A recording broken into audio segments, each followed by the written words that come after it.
Hey everybody. So this was a really good question that came in talking about when do you go full send and try and set a PR?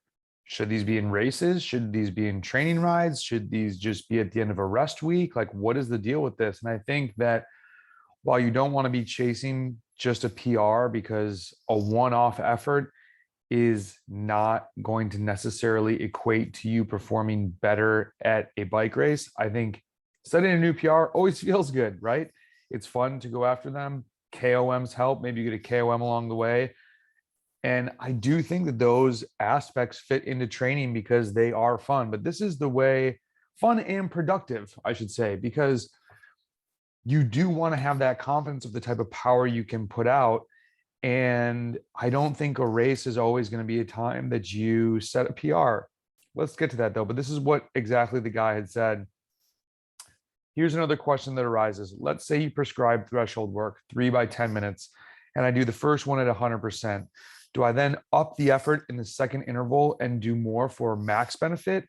Or is it better to keep it prescribed around 100%? Looking at a single workout in a bubble, I'd of course say do as much as you can, but taking a step back and looking at the big picture, what's the impact on future workouts and fatigue? Maybe it's better to stick to the prescribed intensity so that I'm able to consistently nail the future work, question mark. But then what about breakthroughs, or should those only happen during races or testing? So I don't think breakthroughs should only be at races or testing, because then you're trying to time a big performance on just one perfect day. If I ever put down 20-minute test, people the week before are talking about it to me like in email. Oh man, I'm thinking about this. I'm thinking about this. Or if you're expecting your best 20-minute effort to come from a race, unless you're about to get dropped, right? You're on a climb, let's say that's 25 minutes, and you're chasing behind people that are better than you, and you explode at exactly 20 minutes, or you make it 20 minutes and whatever, you know what I mean? Like you're going full send. That's not a good thing. You're getting dropped in that race. You're just not, but at the same time, you're just not strong enough at that point.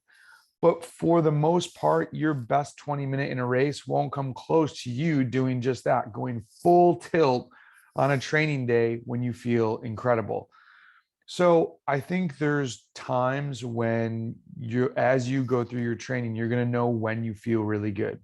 I feel really good. I've said this a bunch of times, usually after about 2 weeks of training, or it just depends on the PR I want to go for. Or if I'm doing like sporadic KOM day, something short, sub 5 minutes, if I'm carved up and I've just been feeling actually really strong, like just I feel good. I look good in the mirror when I like there's days where like my weight fluctuates a little bit and you're like, man, I just don't feel strong.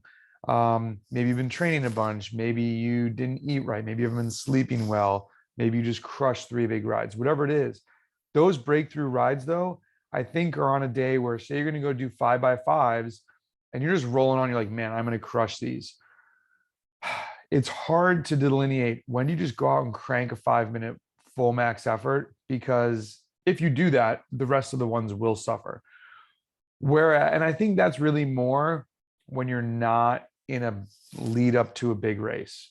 If you're not in a lead up to a big race and you feel great, go for it. If you're in the lead up to the big race, there's a reason why you're doing the 5 by 5. And I think you want to complete all of the work and follow the prescription and stick to the game plan.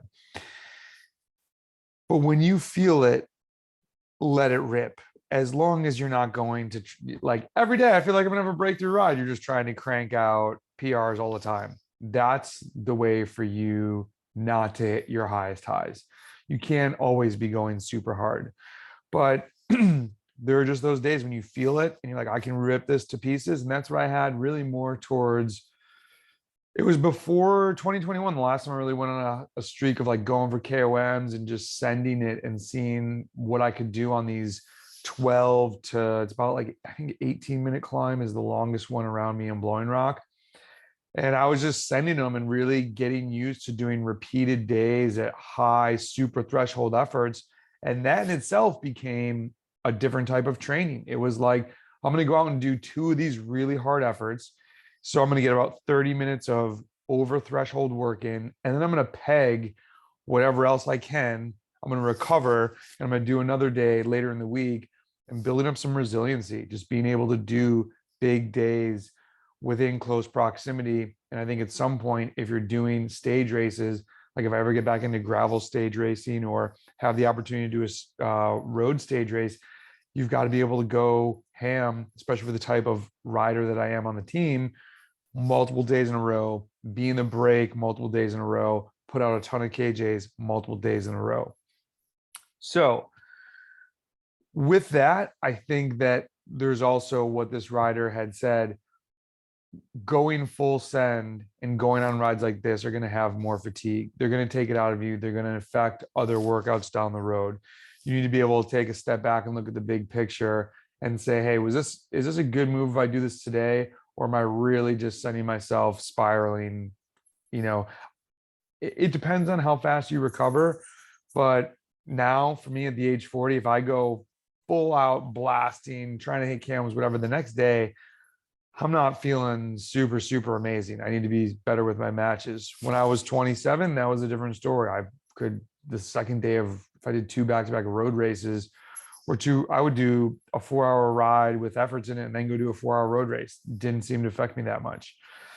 So to wrap it up, I think these breakout performances, sure, sometimes they'll come in training. Sometimes just as you progress, you're going to set PRs, you're going to get stronger. You're going to do super threshold efforts. You're going to have VO2 max efforts that just by staying within the parameters of the workout, you're going to hit PRs. But at some point, those PRs will slowly become further and further apart. And you're going to be like, man, why am I not setting PRs? And you're going to have to go out and deliberately set them. And I do think there's a place for that. It's just, and there's not a perfect answer for this. I'd love if you're a coach and you're out there. What else do you think? What do you tell riders? When should they go for a PR? It feels like a cop-out answer, but it's kind of by feel. It's kind of so that you don't ruin other workouts. And I would say stick to a PR that's within the realm of what the workout was. If you're going out and doing a threshold workout, don't go for a 1-minute PR. Save that for a day when you're doing that type of training. I haven't gone for many 1-minute PRs when I try and avoid those KOMs, just because that's not what I need to be working on. I'm trying to go for longer 8, 9, 10, 12, 16-minute PRs. And I also find them a little bit more fun. Who wants to go that hard, a minute hard? Hopefully this video helps you sort out another piece of the puzzle of training, coaching yourself, working with your coach, working with your training buddy, whatever it is. Hit us up with questions. Brendan at EVOQ.bike. Please leave us a review, 5 stars, Spotify, Apple, subscribe to the channel. And if you're on TikTok, give us a follow. Talk to you guys soon. See ya.